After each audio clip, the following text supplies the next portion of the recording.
언니가 제 혼사를 망쳤습니다. 마을 사람들은 언니를 미쳤다고 했어요. 저도 언니를 원망했죠. 그런데 닷새 뒤 그 신랑 집안이 영모 혐의로 관가에 끌려갔습니다. 내가 시집 갔으면 너도 함께 무너졌을 거야. 언니는 알고 있었어요. 그래서 대신 미친 사람이 되어준 겁니다. 세상에는 말하지 못한 사랑이 있습니다. 안녕하세요. 은빛 이야기입니다. 오늘도 귀 기울여 주셔서 감사합니다. 그럼 오늘 이야기를 지금 바로 시작합니다. 저는 순영입니다. 20해를 살아오며 단 한 번도 집안의 말썽이 된 적이 없었어요. 부모님 말씀은 거역한 적 없고 말수는 적었으며 바느질과 살림에 서툰 적도 없었습니다. 동네 아낙들은 저를 보며 늘 이렇게 말했죠. 순영이는 참 얌전하네. 칭찬이었지만 가끔은 무겁게 느껴졌습니다. 얌전하다는 말 속에는 보이지 않는 기대가 담겨 있었거든요. 말없이 순종하고 묵묵히 일하며 불평 없이 살라는 뜻이었어요. 그래서일까요? 이웃 고을의 중인 집안에서 혼서가 들어왔을 때 마을 사람들은 고개를 끄덕였습니다. 순영이는 시집 잘 가겠네. 혼사는 빠르게 진행됐어요. 부모님은 신랑 집안을 둘러보고 오셨습니다. 기와집이 넓고 곳간에 곡식이 가득하며 집안 분위기가 단정하다고 하셨죠. 신랑은 30살로 말수가 적었지만 점잖았다고 했습니다. 내게 딱 맞는 사람이다. 아버지의 말씀이었어요. 어머니도 연신 웃으셨습니다. 저는 고개를 끄덕였죠. 반대할 이유가 없었거든요. 아니, 반대할 생각조차 하지 않았습니다. 혼인 날짜가 정해졌습니다. 3달 뒤였어요. 어머니는 혼수를 준비하기 시작하셨습니다. 이불, 옷까지, 버선까지 하나하나 정성스럽게 마련하셨죠. 저도 밤마다 바느질을 도왔습니다. 촛불 아래서 바늘을 들고 있으면 새로 시작될 삶이 어렴풋이 그려졌어요. 낯선 집에서 낯선 사람들과 함께 사는 삶. 두렵지 않다면 거짓말이었습니다. 하지만 모든 여인들이 겪는 일이었어요. 저만 피할 수는 없었죠. 그런데 단 한 사람만 달랐습니다. 언니 연하였어요. 연하 언니는 저보다 2살 위였습니다. 얼굴은 곱고 성격은 명랑했죠. 하지만 혼처가 정해지지 않았어요. 아니, 정확히 말하면 언니가 거절했습니다. 3번이나요. 마음에 안 들어. 언니의 말은 늘 짧고 단호했습니다. 부모님은 한숨을 쉬셨지만 언니를 꾸짖지는 못하셨어요. 언니는 집안일을 누구보다 잘했고 장사 수완도 뛰어났거든요. 어머니가 담근 장을 장터에 내다 팔면 언니 손에서는 2배로 팔렸습니다.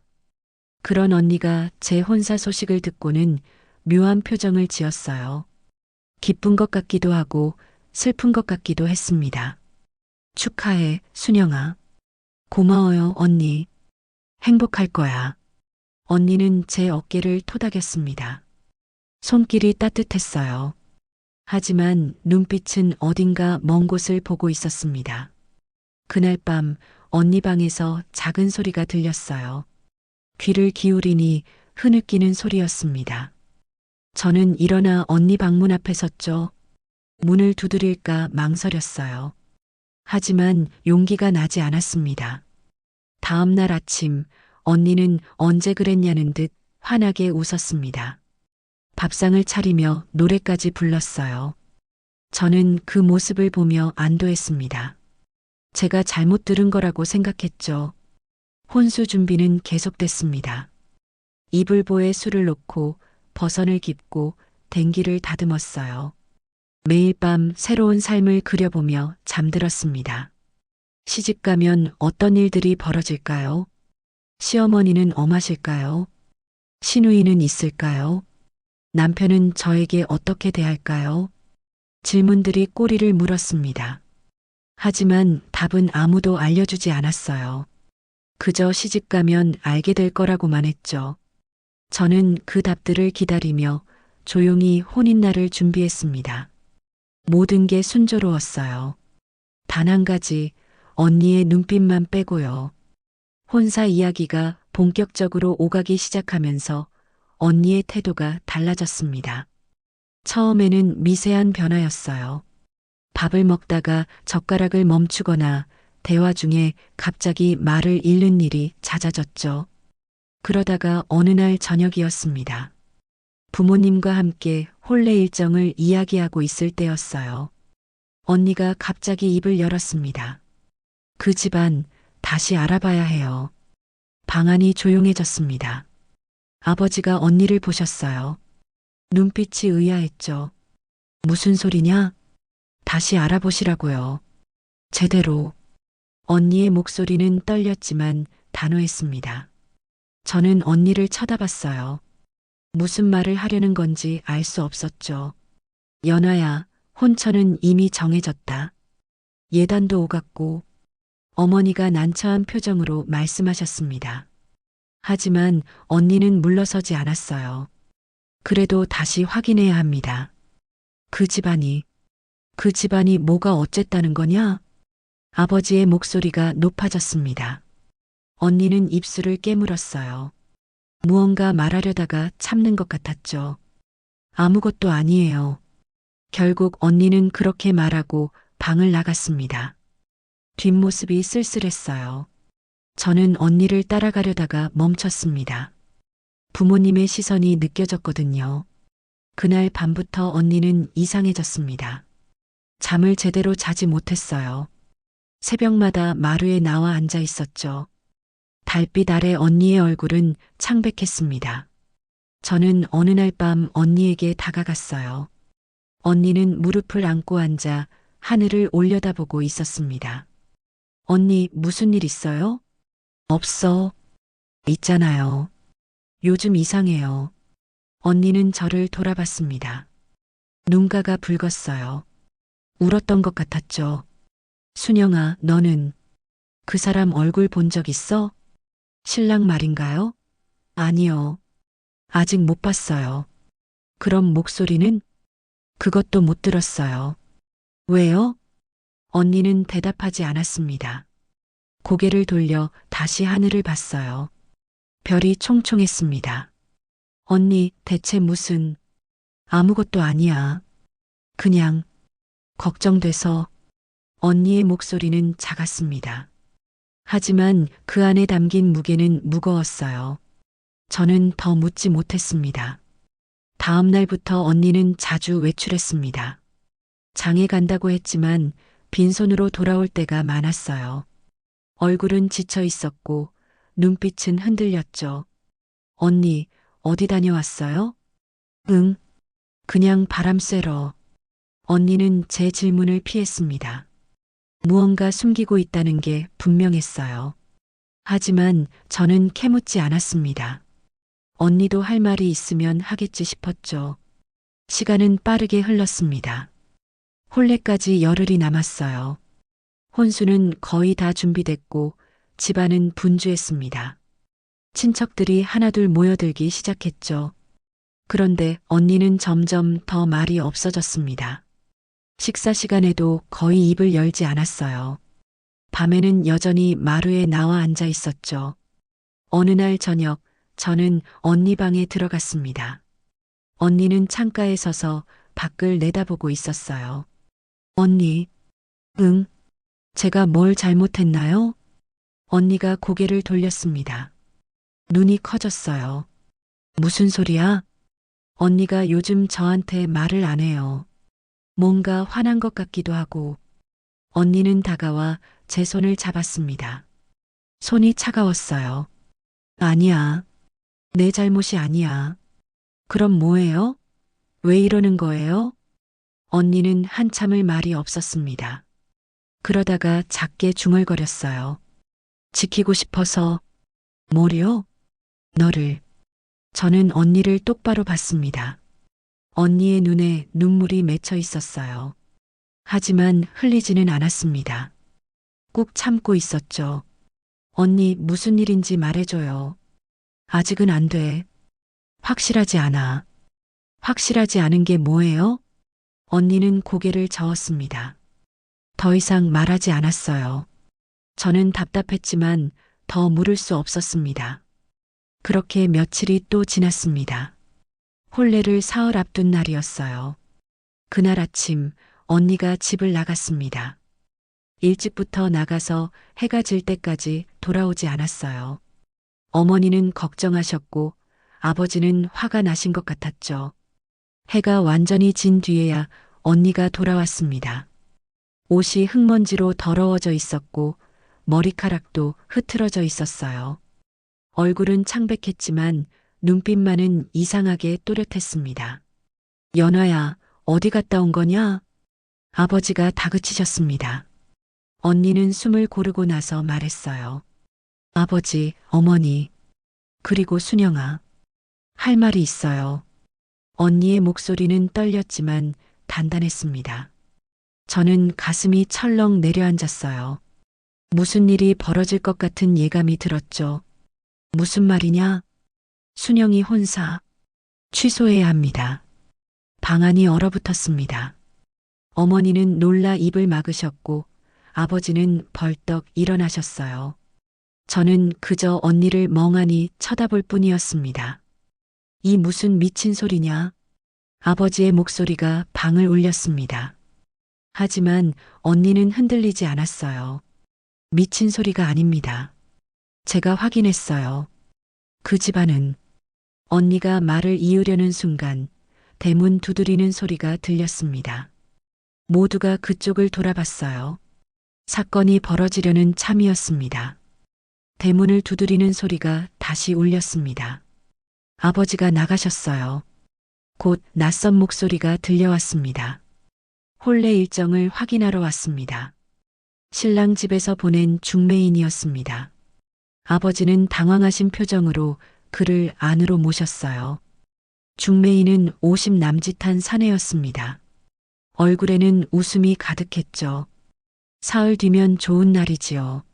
준비는 잘 되어 가십니까? 예, 그러니까.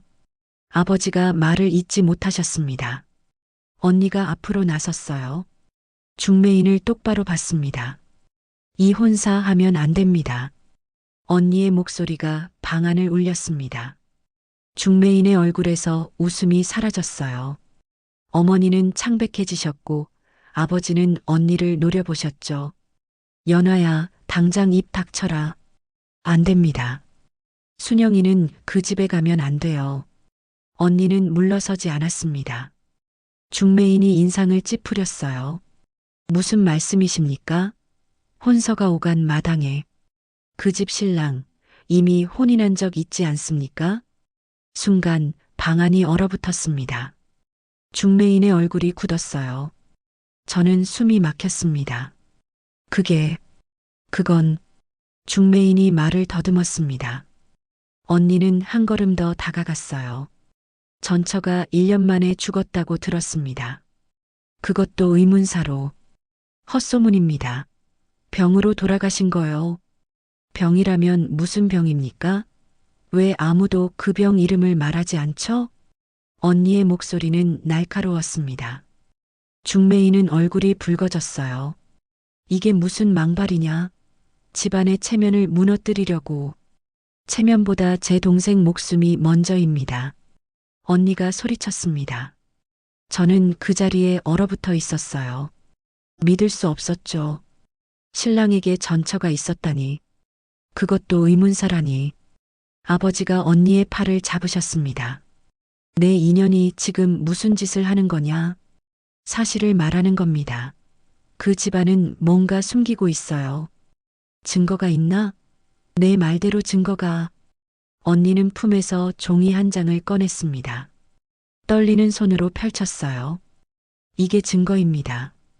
전처의 죽음을 목격한 이웃의 증언이에요. 중매인이 그 종이를 빼앗으려 했습니다. 하지만 언니가 재빨리 피했어요. 못 믿으시겠으면 직접 가보세요. 전처의 친정이 어디 있는지도 여기 적혀 있습니다. 중매인의 얼굴이 일그러졌습니다. 그는 벌떡 일어났어요. 이런 모욕을 당하고는 못 있겠소. 혼사는 파하겠소. 그러시죠. 애초에 거짓으로 시작된 혼사였으니까요. 언니의 말에 중매인은 더 이상 대꾸하지 않았습니다. 분을 사귀지 못한 채 대문을 박차고 나갔어요. 쿵소리가 울렸습니다. 방 안은 고요했습니다. 아무도 말을 하지 않았어요. 아버지는 주먹을 쥔 채 떨고 계셨고 어머니는 마루에 주저앉아 우셨습니다. 저는 언니를 봤습니다. 언니도 저를 봤어요. 눈가가 붉었지만 후회하는 빛은 없었습니다. 미안해, 순영아. 언니의 목소리는 작았습니다. 하지만 저는 아무 말도 할 수 없었어요. 머릿속이 하얗게 비어버렸죠. 다음 날부터 소문이 퍼졌습니다. 빠르게 무섭게 순영이네 혼사 깨졌대. 언니가 난리를 쳤다던데. 질투했나 봐. 동생이 시집 잘 가니까. 장터에 나갔을 때 사람들의 시선이 느껴졌습니다. 수군거리는 소리가 귓가를 스쳤어요. 저게 그 집 딸이야. 언니가 미쳤다며. 동생 혼사를 망쳐놨대. 언니도 시집 못 가고 동생도 이제 글렀네. 저는 고개를 숙였습니다. 집으로 돌아오는 길 발걸음이 무거웠어요. 집에 도착하니 아버지가 언니를 꾸짖고 계셨습니다. 내가 뭘 안다고. 멀쩡한 혼사를 망쳐놓고. 멀쩡하지 않았어요. 그 집안은. 입 닥쳐. 내 말대로 전처가 죽었다 한들 그게 뭐가 문제냐? 재혼이 어디 한둘이냐? 언니는 고개를 떨구었습니다. 아버지의 꾸중은 계속됐어요. 이제 순영이는 어쩌려고. 혼사 깨진 여자가 어디 가서 시집을 가겠냐? 그 말이 제 가슴에 박혔습니다. 맞는 말이었어요. 한번 혼사가 깨진 여자는 다시 혼처를 구하기 어려웠죠. 더구나 언니가 난리를 친 걸로 소문났으니 어느 집안이 저를 받아주겠습니까? 며칠이 지났습니다. 마을 사람들의 수군거림은 더 심해졌어요. 순영이 불쌍하네. 언니 때문에 인생 망쳤어. 연하는 원래 이상한 구석이 있었어. 혼처를 3번이나 거절했잖아. 제 시집은 못 가면서 동생 시집은 왜 막아? 화살은 언니에게 쏟아졌습니다. 하지만 이상했어요. 사람들이 저를 볼 때도 눈빛이 곱지 않았죠. 동정 섞인 시선이었지만 그 안에는 경멸도 섞여 있었습니다. 저 집안 딸들은 다 문제야. 언니는 미쳤고 동생은 팔자가 새. 결국 화살은 저에게도 날아왔습니다. 언니가 혼사를 망쳤지만 저도 함께 낙인 찍힌 거예요. 어느 날 저녁 우물가에서 아낙들이 이야기하는 걸 들었습니다. 그 언니 질투가 심한가 봐. 맞아. 제가 못 가니까 동생도 못 가게 하려는 거지. 순영이가 불쌍해. 착한데 언니 잘못 만났어. 저는 물동이를 들고 그 자리를 벗어났습니다. 가슴이 답답했어요. 언니를 변호하고 싶었지만 무슨 말을 해야 할지 몰랐죠. 집으로 돌아와 언니 방문 앞에 섰습니다. 안에서 작은 소리가 들렸어요. 흐느끼는 소리였습니다. 저는 문을 열지 못했습니다. 그냥 돌아섰어요. 그날 밤 저는 잠을 이루지 못했습니다. 언니의 울음소리가 귓가에 맴돌았죠. 그리고 마을 사람들의 수군거림도. 혼사는 깨졌습니다. 언니가 망쳤어요. 하지만 모든 화살은 언니만이 아니라 저에게도 돌아왔습니다. 저는 이제 혼사 깨진 여자였어요. 아무도 원하지 않는 불길한 낙인이 찍힌 사람이었죠. 일주일이 지났습니다. 저는 더 이상 참을 수 없었어요. 언니 방문을 벌컥 열고 들어갔습니다. 언니는 창가에 앉아 밖을 보고 있었어요. 언니가 고개를 돌렸습니다. 얼굴이 수척했어요. 며칠 사이에 살이 빠진 것 같았죠. 왜 그랬어요? 제 목소리가 떨렸습니다. 언니는 아무 말도 하지 않았어요. 왜 제 혼사를 망쳤어요? 대체 왜요? 소리가 커졌습니다. 눈물이 쏟아졌어요. 참았던 게 한꺼번에 터져 나왔죠. 제 인생을 왜 망쳤어요? 언니한테 무슨 권리가 있어요? 언니는 고개를 숙였습니다. 손을 꼭 쥐었어요. 입술이 파르르 떨렸지만 말은 하지 않았습니다. 변명이라도 하세요. 왜 아무 말도 안 해요? 저는 울부짖었습니다. 하지만 언니는 여전히 침묵했어요.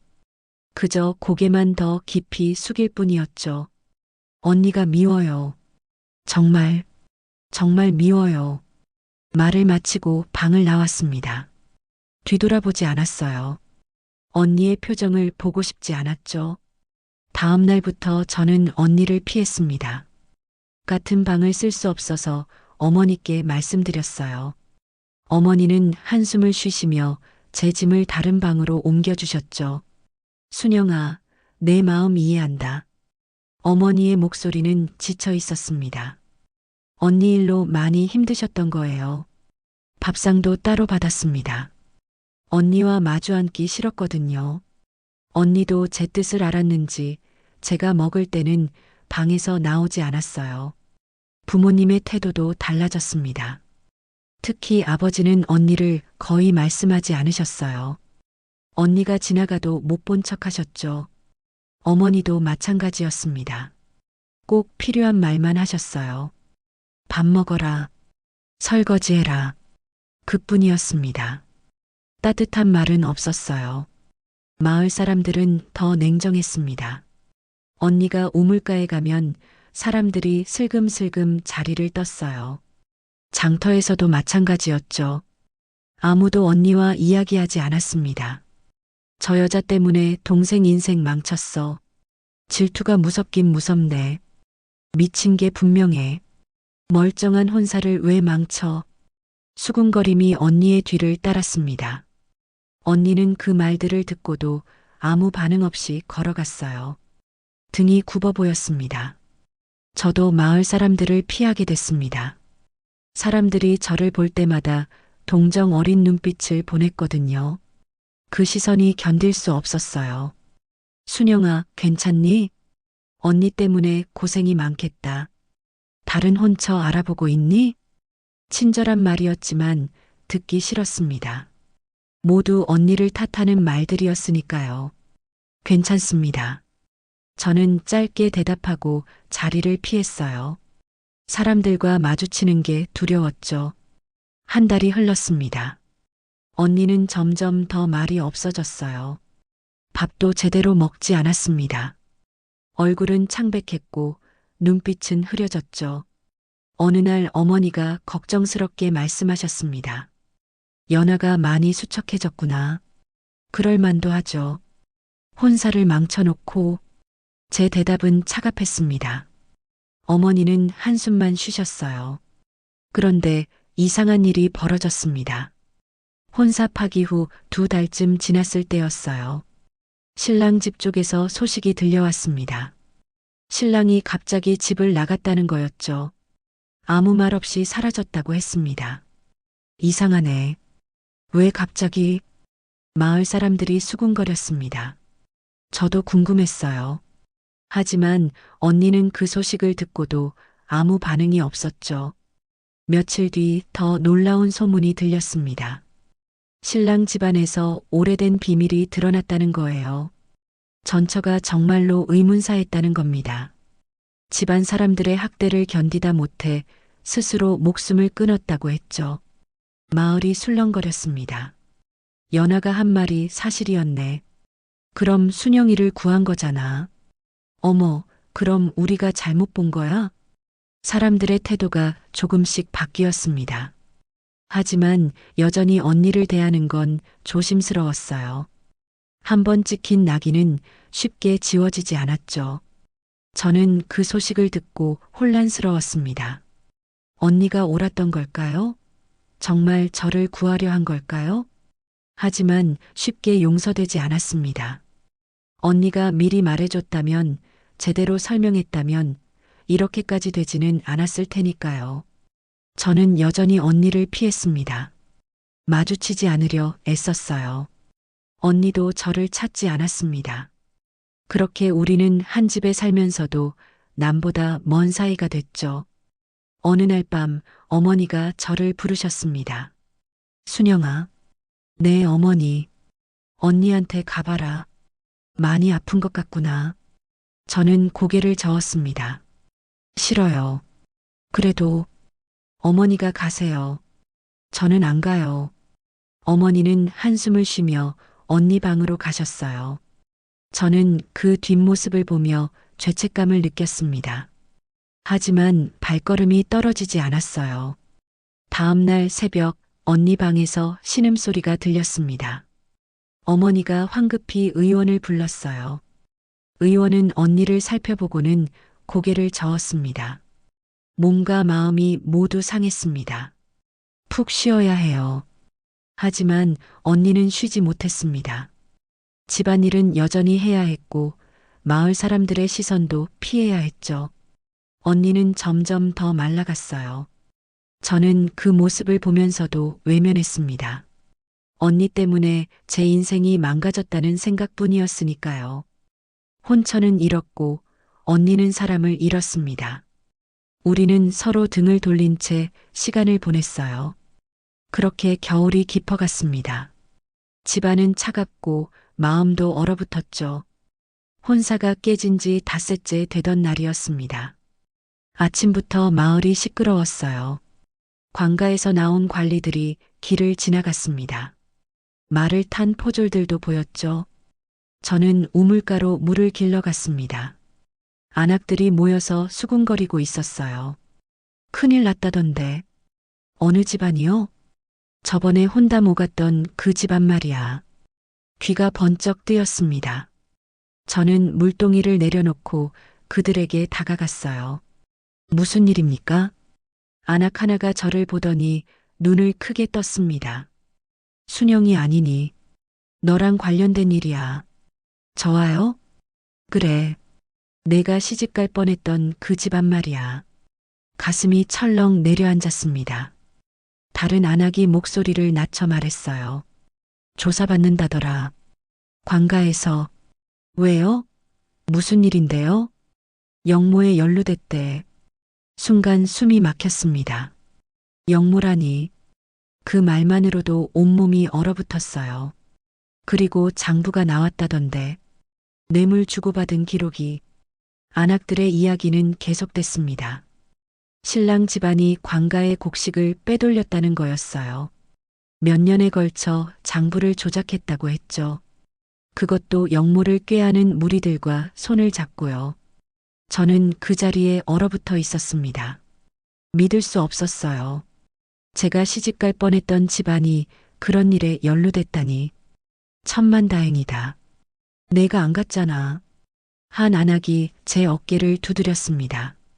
하지만 저는 대답할 수 없었어요. 머릿속이 하얗게 비었죠.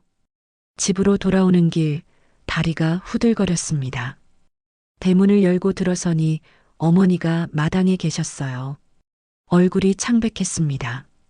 어머니, 들으셨어요? 응. 방금 이웃 사람이 알려줬다. 어머니의 목소리는 떨렸습니다. 아버지도 방에서 나오셨어요. 표정이 굳어 있었죠. 영모라니. 아버지가 중얼거리셨습니다. 손이 떨렸어요. 만약 혼사가 성사됐다면 저희 집안도 연루됐을 겁니다. 역적의 가족이 되는 거였죠. 저는 언니 방을 봤습니다. 문은 굳게 닫혀 있었어요. 언니는 이 소식을 알고 있을까요?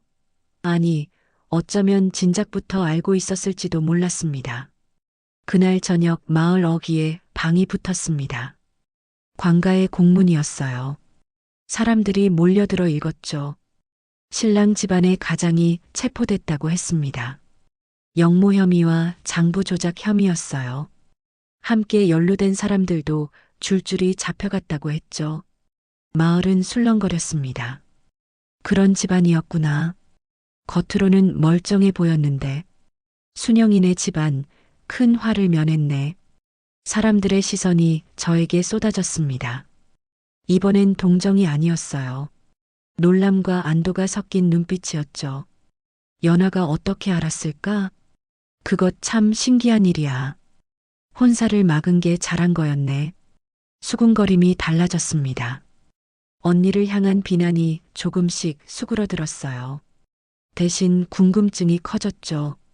저도 궁금했습니다. 언니는 어떻게 알았을까요? 어떻게 그 집안의 비밀을 캐냈을까요? 밤이 깊었습니다. 저는 언니 방문 앞에 섰어요. 한참을 망설이다가 문을 두드렸습니다. 언니, 대답이 없었습니다. 다시 불렀어요. 언니, 들어가도 돼요? 여전히 조용했습니다. 저는 조심스럽게 문을 열었어요. 언니는 창가에 앉아 있었습니다. 달빛이 언니의 얼굴을 비췄어요. 눈가가 붉었습니다. 울었던 것 같았죠. 들었어요. 그 집안일. 언니가 고개를 끄덕였습니다. 아무 말도 하지 않았어요. 언니가 진작부터 알았던 거예요? 언니는 한참 만에 입을 열었습니다. 응. 목소리는 작았지만 단호했습니다. 어떻게요? 조사했어. 직접. 언니의 대답은 짧았습니다. 더 이상 말하지 않았어요. 저는 가슴이 먹먹해졌습니다. 언니는 혼자서 신랑 집안을 조사했던 겁니다. 밤마다 외출하고 말없이 어딘가를 다녔던 이유였죠. 저를 지키려고, 제 목숨을 구하려고 그랬던 거예요. 저는 입술을 깨물었습니다. 미안했습니다. 하지만 말이 나오지 않았어요. 언니, 이제 알았어? 언니가 저를 봤습니다. 눈빛이 슬펐어요. 내가 왜 그랬는지. 저는 고개를 끄덕였습니다. 눈물이 났어요. 언니도 눈가가 젖었습니다. 하지만 우리는 서로 안지 못했습니다. 아직은 그럴 수 없었어요. 상처가 너무 깊었으니까요. 언니는 다시 창밖을 봤습니다. 저는 방을 나왔어요. 복도에 서서 생각했습니다. 언니는 저를 구했어요. 하지만 그 대가로 모든 걸 잃었죠. 저는 이제야 깨달았습니다. 언니가 얼마나 큰 용기를 냈는지를. 그날 밤 제 방문이 조용히 열렸습니다. 돌아보니 언니였어요. 촛불 아래 언니의 얼굴이 보였습니다. 수척했지만 눈빛만은 또렷했죠. 들어와도 될까? 언니의 목소리는 조심스러웠습니다. 저는 고개를 끄덕였어요. 언니가 제 맞은편에 앉았습니다. 한동안 침묵이 흘렀습니다. 언니는 손을 꼭 쥐고 있었어요. 무언가 말하려는 것 같았지만 쉽게 입을 열지 못했죠. 나는 그 집 장부를 봤어. 언니가 드디어 입을 열었습니다. 목소리가 떨렸어요. 언제요? 작년 가을이었어. 언니는 천천히 이야기를 풀어놓았습니다. 작년 가을, 언니는 그 집안의 안주인 곁에서 바느질을 했다고 했어요. 마을에 솜씨 좋은 바느질꾼들이 모여 홀레복을 만드는 일이었죠. 언니도 그 중 하나였습니다. 며칠 동안 그 집에 머물렀어. 안방에서 바느질을 했지. 언니는 그때를 떠올리듯 눈을 감았습니다. 어느 날 밤 안주인이 잠시 자리를 비웠어. 그때 방 한쪽에 펼쳐진 장부가 보였지. 장부요? 응. 궁금해서 봤어. 그런데 이상했어. 언니의 눈빛이 날카로워졌습니다. 숫자가 맞지 않았어. 같은 날짜에 다른 금액이 적혀 있었고, 같은 사람 이름이 반복됐어. 그것도 죽은 사람 이름까지. 저는 숨을 멈췄습니다. 언니는 계속 말했어요. 처음엔 실수려니 했어. 하지만 장부를 넘길수록 이상한 점이 많았지. 관가에 바쳐야 할 곡식 양과 실제 기록이 달랐어. 그게 뭘 의미하는 건데요? 착복이야. 장부를 조작해서 곡식을 빼돌린 거지. 언니의 목소리는 차가웠습니다. 저는 등골이 서늘해졌어요. 그걸 보고 어떻게 했어요? 일단 외웠어. 숫자와 이름을. 그리고 조용히 바느질을 마치고 나왔지. 언니는 한숨을 쉬었습니다. 그런데 며칠 뒤 관가 사람이 나를 찾아왔어. 누구요? 하급관리였어. 이름은 말하지 않았지. 언니는 그날을 떠올리며 몸을 떨었어요. 그 사람이 경고했어. 본 걸 말하지 말라고. 아니면 우리 집안이 위험하다고. 저는 언니를 똑바로 봤습니다. 언니도 저를 봤어요. 눈가가 붉었습니다. 처음엔 무서웠어. 그냥 모른 척 하려고 했지. 하지만 언니의 목소리가 갈라졌습니다. 내 혼서가 들어왔을 때 그 집안 이름을 들었어. 똑같은 집안이었어. 저는 입술을 깨물었습니다. 언니는 계속 말했어요. 처음엔 우연이려니 했어. 하지만 다시 알아봤어. 몰래 그 집안 사람들을 쫓아다녔지. 그래서 밤마다 외출했던 거예요? 응.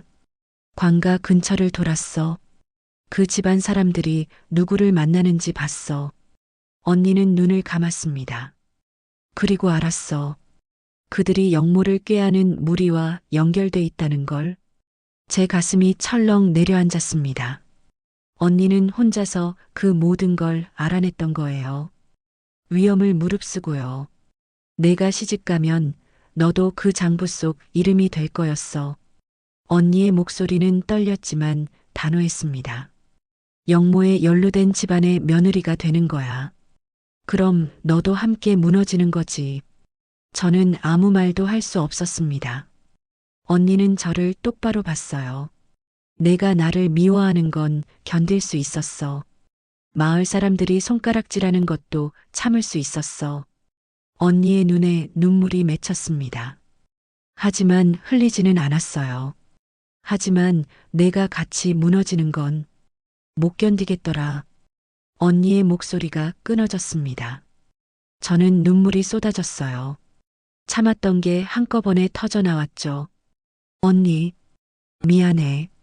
미리 말하지 못해서. 왜 안 했어요? 왜 혼자 견뎠어요? 증거가 없었어. 내가 본 것만으로는 부족했어.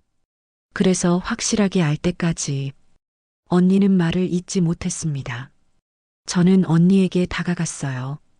언니를 끌어안았습니다. 미안해요, 언니. 제가 몰랐어요. 언니도 저를 안았습니다. 떨리는 손이 제 등을 쓰다듬었어요. 괜찮아. 이제 알았으니까. 우리는 한참을 그렇게 있었습니다. 눈물이 그치지 않았어요. 쌓였던 오해와 상처가 녹아내렸죠. 촛불이 흔들렸습니다. 밤은 깊었지만 방 안은 따뜻했어요. 언니는 저를 지키려고 모든 걸 걸었습니다. 혼자서 위험을 감수하고 비난을 견뎠죠. 저는 이제야 알았습니다. 언니가 얼마나 저를 사랑하는지를. 며칠이 지났습니다. 마을 어귀에 다시 방이 붙었어요. 관가의 공식 발표였습니다. 사람들이 몰려들어 읽었죠. 신랑 집안은 완전히 몰락했다고 했습니다. 가장은 영모 혐의로 옥에 갇혔고 재산은 모두 몰수됐어요. 집안 사람들도 줄줄이 끌려갔다고 했죠. 며느리가 됐을 여자들까지도 조사받았다고 합니다. 저는 그 글을 읽으며 온몸이 떨렸습니다. 만약 혼사가 성사됐다면 지금 저도 저 명단에 있었을 거예요. 관가에 끌려가 조사받고 역적의 가족으로 낙인 찍혔겠죠. 마을 사람들의 수군거림이 들렸습니다. 연아가 일부러 그랬던 거였나? 동생을 살리려고 미친 척한 거 아닐까? 그럼 우리가 잘못 본 거잖아. 목소리들이 달라졌습니다. 비난이 사라지고 놀라움으로 바뀌었어요. 어떤 이는 부끄러워하기도 했죠. 우리가 연아한테 너무했네. 혼자 그 무거운 걸 짊어지고. 질투라고 했잖아. 미쳤다고 했고. 사람들은 고개를 숙였습니다. 하지만 이미 늦었어요. 언니가 받은 상처는 돌이킬 수 없었죠. 저는 집으로 달려왔습니다. 언니 방문을 열었어요. 언니는 창가에 앉아 바느질을 하고 있었습니다. 평온한 얼굴이었죠. 언니가 고개를 들었습니다. 저는 언니 앞에 무릎을 꿇었어요. 바닥이 차갑게 느껴졌습니다. 순영아, 왜 그래? 죄송해요. 정말 죄송해요. 눈물이 쏟아졌습니다. 언니는 바느질을 내려놓고 제 손을 잡았어요. 일어나. 싫어요. 언니한테 용서받을 때까지 안 일어날 거예요. 저는 고개를 숙였습니다. 언니의 손이 제 머리를 쓰다듬었어요. 이미 용서했어. 언니, 내가 날 미워할 때도 등을 돌렸을 때도 난 이해했어. 언니의 목소리는 따뜻했습니다. 저는 더 울었어요. 왜 말 안 했어요? 왜 진작 말하지 않았어요? 언니는 한참 동안 말이 없었습니다. 그러다가 작게 웃었어요. 말하면 내가 나를 막았을 거잖아. 당연하죠. 그렇게 위험한 일을 혼자. 그래서 안 한 거야. 언니는 창밖을 봤습니다. 하늘이 맑았어요. 내가 알았으면 함께 조사하자고 했을 거야. 그럼 너도 위험해지는 거지. 하지만 난 괜찮았어. 나 하나 손가락질 받는 건. 하지만 너까지 그렇게 될 순 없었어. 언니의 목소리는 단호했습니다. 저는 언니의 손을 꼭 잡았어요. 언니는 왜 그렇게까지?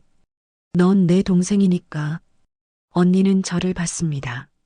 눈빛이 부드러웠어요. 어릴 때부터 널 지켜왔잖아. 넘어지면 일으켜주고, 울면 달래주고. 언니는 웃었습니다. 그게 내 역할이었어. 언니니까. 저는 더 이상 참을 수 없었습니다. 언니를 끌어안았어요. 언니도 저를 안아줬죠. 고마워요, 언니. 정말 고마워요. 응. 우리는 한참을 그렇게 있었습니다. 밖에서 새소리가 들렸어요. 봄이 오고 있었습니다. 다음 날 부모님이 언니를 부르셨습니다. 저도 함께 방에 들어갔어요. 아버지와 어머니는 심각한 표정이셨죠. 연아야. 아버지가 입을 여셨습니다. 목소리가 떨렸어요. 미안하다. 언니의 눈이 커졌습니다. 저도 놀랐어요. 아버지가 사과하시는 건 처음 봤거든요. 내가 순영이를 지키려 한 거였구나. 아버지는 고개를 숙이셨습니다. 어머니도 눈물을 닦으셨어요. 우리가 몰랐다. 내 마음을. 괜찮아요, 아버지. 언니는 담담하게 말했습니다. 이해해요. 저도 제대로 말하지 않았으니까요. 어머니가 언니에게 다가가셨습니다. 언니를 끌어안으셨어요. 고생했구나. 혼자 얼마나 무서웠니? 언니는 어머니 품에서 조용히 울었습니다. 참았던 눈물이 쏟아졌어요. 저도 울었습니다. 아버지도 눈시울을 붉히셨죠. 그날 이후 집안 분위기가 달라졌습니다. 부모님은 언니에게 따뜻하게 대하셨어요. 밥상도 함께 했고 이야기도 나눴죠. 마을 사람들도 조금씩 달라졌습니다. 처음엔 어색해했지만 점점 언니에게 말을 걸었어요. 연아야, 그동안 미안했다. 내가 용감했어. 우리가 몰랐네. 언니는 담담하게 받아들였습니다. 원망하지 않았어요. 그저 고개를 끄덕일 뿐이었죠. 어느 날 저녁 저는 언니와 함께 마당에 앉았습니다. 별이 쏟아질 듯 빛났어요. 언니 후회해요? 뭘? 혼사를 막은 거요. 언니도 손해봤잖아요. 언니는 고개를 저었습니다. 아니, 후회 안 해. 왜요? 넌 살았잖아. 언니는 저를 봤습니다. 눈빛이 따뜻했어요. 그것만으로 충분해. 저는 언니 손을 잡았습니다. 따뜻했어요. 언니, 응, 사랑해요. 언니는 빙그레 웃었습니다. 나도. 밤은 깊었지만 마음은 따뜻했습니다. 언니는 저를 위해 미쳐 보였어요. 세상의 비난을 혼자 감당했죠.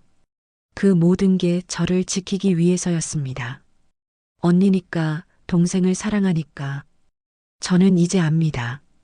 세상에서 가장 큰 사랑은 때로 미친 것처럼 보인다는 걸요. 하지만 그게 진짜 사랑이라는 걸요. 봄이 왔습니다. 매화꽃이 피고 새들이 지저귀기 시작했어요. 겨울 동안 얼었던 땅이 녹아 부드러워졌죠. 저는 다른 혼처를 서두르지 않았습니다. 부모님도 재촉하지 않으셨어요. 그저 언니와 함께 집안일을 하며 지냈죠. 아침에는 함께 장을 보러 갔습니다. 언니가 먼저 걸으면 저는 뒤따라갔어요. 예전처럼 나란히 걷기도 했죠. 순영아, 이거 어때? 좋아요, 언니. 소소한 대화였지만 따뜻했습니다. 잃어버렸던 일상이 돌아온 것 같았어요. 마을 사람들의 태도도 완전히 달라졌습니다. 우물가에서 아낙들이 언니를 보면 반갑게 인사했어요. 연아야, 어디 가니? 그동안 고생 많았어. 언니는 담담하게 웃으며 답했습니다. 예전처럼 피하지 않았어요.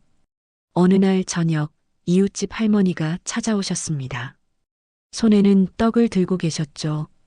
연아야, 이거 좀 먹어라. 할머니, 괜찮으세요? 아니야. 그동안 우리가 너한테 미안했다. 이걸로 용서를 바라는 건 아니지만.